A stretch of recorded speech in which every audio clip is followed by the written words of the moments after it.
आयोग इतना बड़ा पेपर लीक हो गया है। आयोग के अध्यक्ष ने, एक कॉन्स्टिट्यूशनल बॉडी के हेड है वो, उनको अपनी मॉरल रिस्पॉन्सिबिलिटी लेनी चाहिए थी वैसे, कि बाहर आते एक बयान देते कि हमसे गलती हुई है और हम जो है इसकी तह तक जाएंगे, और जब तक तह तक नहीं जाएंगे तब तक हम जो है इसकी जांच लेकर आएंगे, तो उसके बाद पेपर करेंगे। इन्होंने क्या कर दिया कि पेपर की डेट दे दी, उसी टाइम एक फरमान निकाल दिया उन्होंने कि 12 फरवरी को जांच होगी, सॉरी पेपर होगा, बिना जांच के। आपने ये डेट कैसे दे दी कि 12 फरवरी को होगा?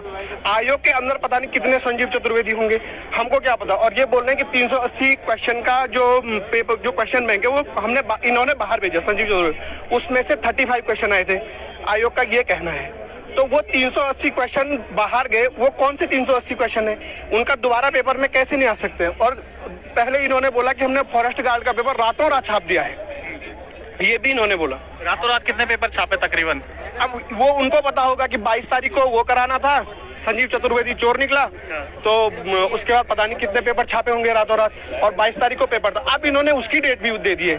और ताज्जुब की बात देखिए, 10,000 11,000 कैंडिडेट, उसका भी श्योर नहीं है। सुप्रीम कोर्ट का डिसीजन आना है महिला आरक्षण को लेके, उसमें से भी काफी महिलाएं बाहर होंगी अंदर होंगी, उसका कोई पता नहीं है। ताज्जुब की बात यह है कि यूकेपीएससी में मेंस में 7 पेपर होने हैं और फॉरेस्ट गार्ड का पेपर 1 पेपर होना है। एक पेपर के 4 सेट बनने हैं, ABCD। इन्होंने क्या किया कि उसकी डेट देखिए 26 से 29 तक डेट दे दी। रिपोर्ट अभी तक नहीं आई है, यही हमारे समझ में नहीं आ रहा, मतलब कि इतने रातों रात तुमने इतने 2 दिन में, मतलब कैसे तुमने मतलब ये चीज कर ली है कि मतलब 2 दिन के अंदर कौन सी जांच हो जाती है, मतलब एकदम से। और फेयर जांच तुमने, कभी तुम STF के पास जांच दे रहे हो, रातों रात कल के दिन अखबार पढ़ रहे हैं हम, तो उस टाइम तुम्हारी जांच दूसरी विभाग को दे रहे हो, मतलब ये समझ से बाहर है। इसलिए हम जा रहे हैं, जब पटवारी का अगर पेपर उसमें पैसे चल रहे थे, तो ऐसा कौन सा जिसकी मन में गलत चीज है वो तो सबके लिए ना, फिर पुलिस के पेपर के लिए तुम कैसे फेयर हो गए फिर?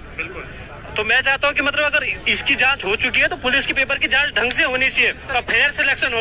CBI जांच होगी तभी जाके फेयर सिलेक्शन होगा, वरना हमें नहीं लगता मतलब कि कोई भी फेयर सिलेक्शन होने वाला है। ये हमारी मांग है कि CBI जांच। तो मुख्यमंत्री साहब कहते हैं 10 साल तक की सजा मिलेगी जो इस प्रकार से। अरे सर, ये बोलने वाली बातें रह गई उत्तराखंड में कि 10 साल की होगी, 20 साल की होगी, हमारा फ्यूचर खराब हो जाएगा। हमें क्या करना उससे? जो हमें चाहिए, मतलब जो अभी होना चाहिए ना, हमारी एज थोड़ी रह रही है, हमारी एज तो 28 हो चुकी है। हम 2 साल बाद तो हम बर्बाद के लिस्ट में आ जाएंगे।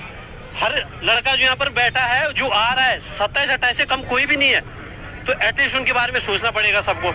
लेकिन वो तो बड़े परेशान है, जो जिनके एग्जाम निकल गए हैं वो तो बड़े परेशान हो रखे हैं, इस बारे में क्या कहेंगे? सर, मैंने पटवारी का फॉर्म भरा था। अच्छा, आपने ही भरा था? मैं छोटे से जिले से आता हूँ, रुद्रप्रयाग से। जाके सर भी रुद्रप्रयाग से आता हूँ। मैं जानता हूँ मेरे माँ बाप मुझे कैसे करके करणपुर में पढ़ा रहे हैं, वो मैं जानता हूँ। मैं पिछले 5 साल से देहरादून में रह रहा हूँ, पर सरकार भी सोई हुई है और आयोग भी सोया हुआ है। आयोग को पता था 24 घंटे पहले पेपर लीक हो चुका है, पर फिर भी उसने अभ्यर्थियों को बुलाया, फिर बाद में बॉबी भाई जैसे लोग आते हैं, इस सब का खुलासा करते हैं और आपके सामने रिजल्ट। लेकिन वाकई में ये सब